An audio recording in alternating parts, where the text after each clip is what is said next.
nouvelle explosion ce matin à la centrale nucléaire de Fukushima. Il y a des problèmes avec le système de refroidissement.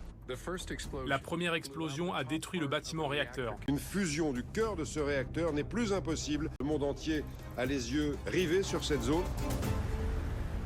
Le 11 mars 2011, le monde redécouvre les conséquences d'un accident nucléaire majeur. Les opposants à l'atome retrouvent de la voix. 9 jours après l'accident, plus de 10 000 personnes manifestent près de Fessenheim. La doyenne des centrales devient le totem à abattre. Fukushima a créé quand même un choc considérable dans tous les pays où il y avait des centrales nucléaires.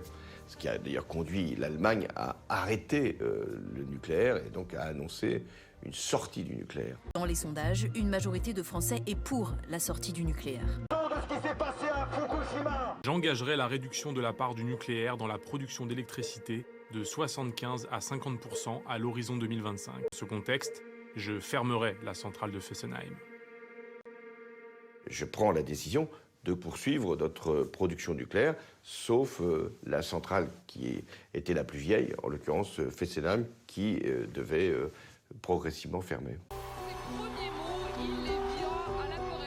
Le dimanche 6 mai 2012, François Hollande est élu président de la République et répète son intention de fermer Fessenheim.